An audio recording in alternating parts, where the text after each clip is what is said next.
What's going on, everybody? I'm Anthony. This is Mindset Fitness. I've been getting a lot of questions about supplements, which are good, which I take. So I'm going to run through which supplements I think are worth the money. There's definitely a lot of bullshit, for lack of a better word, going around in the supplement industry. Every supplement line has like 50 different products that supposedly do different things. And honestly, most of them are just going to be a waste of your money. I always said that if you're spending, crazy amounts of money on supplements and you're still not seeing the results you want, you should look to your diet and you should look to your training because supplementation is the last thing you should be worrying about as far as fitness goes, as far as results go.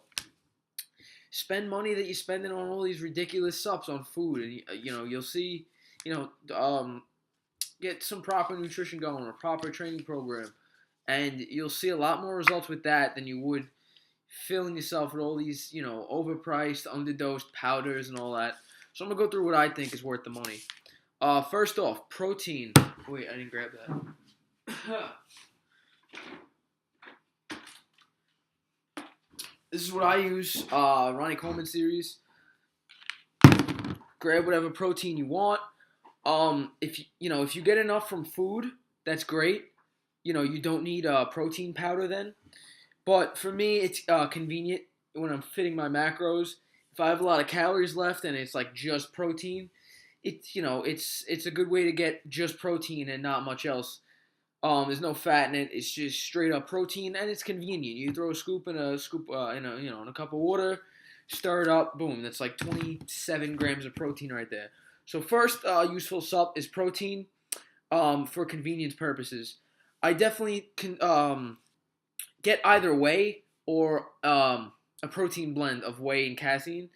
I don't know if I'm pronouncing that correctly. I really don't care. But if you get just casein, um, when you're digesting it, casein becomes paracasein, which means it kind of just like chills in your stomach and coagulates to create like a slow trickle of aminos, kind of. And what actually happens with that is that some of it can actually go undigested because of this. They say to take it at night or whatever, for slow digestion or anything like that. So pretty much when you like pass it in the morning, some of it could be undigested. So you're making your bathroom trips more expensive. So definitely get either whey or a nice protein blend. That's just from the research I've done on it. Who knows?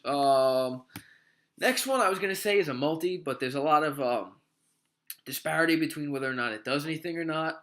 So, after everything else is said and done, if you have the money, maybe a multi. I don't know. Don't break the bank buying a multi if so. But, all right.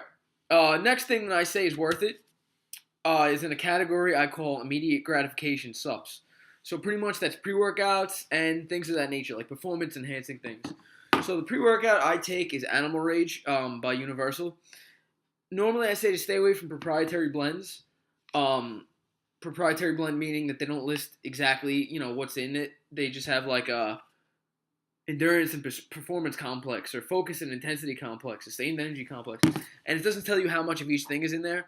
Normally I like to know exactly how much, but I found this, I don't know, I want to say a year or two ago before I knew to really look out for that. And it's a solid product.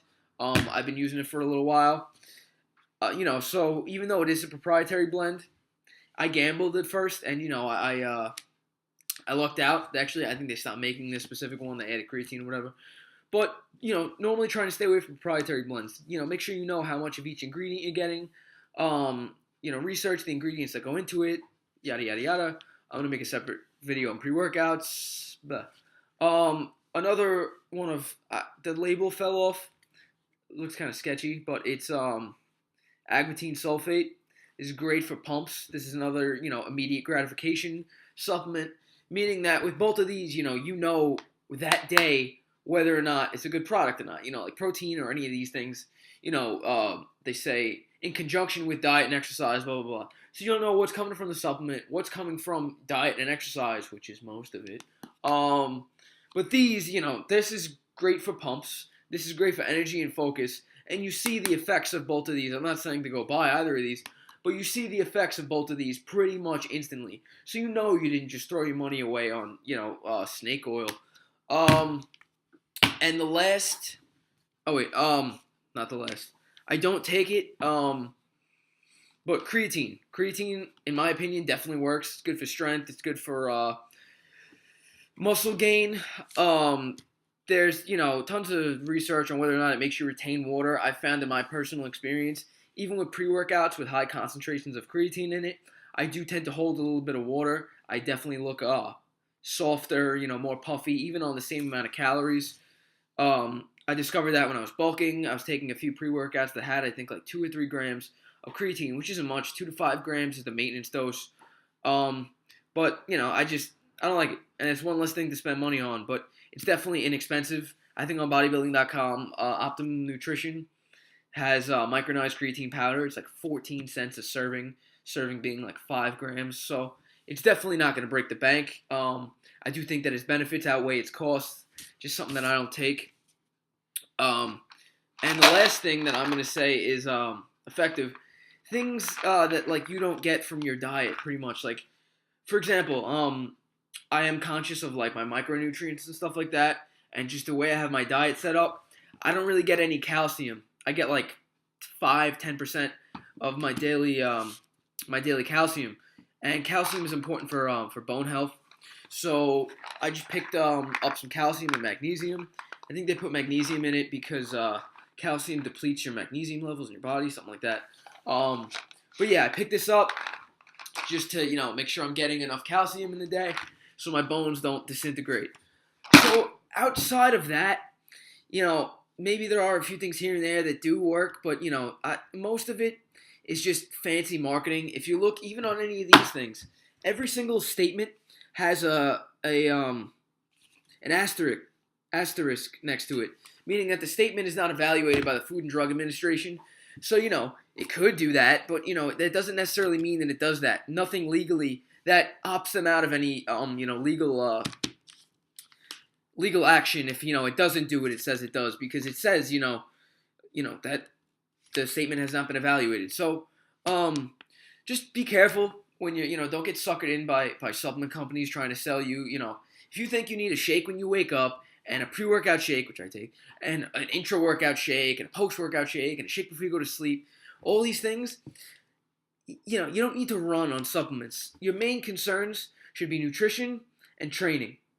Those two together, properly, will do tons more good for you than, a crappy nutrition plan, and a shitty training regimen, and you're just loading yourself up with supplements. You're just making your urine expensive, and that's pretty much it. So if you have any questions, leave it in the comments. Be sure to like, comment, subscribe, do all that fun stuff. If you're here not from my Instagram, you can go follow me on Instagram. I'll put that in the bio. And yeah, if you have a supplement that you've been taking, and you see like results from it, and it's something that I haven't listed here, leave it in the comments. Say, oh, I've been taking this thing and I feel this and this way about it. And yeah, I'll give you my feedback on what I think that is. But yeah, definitely go minimal on the supplements. Don't break the bank.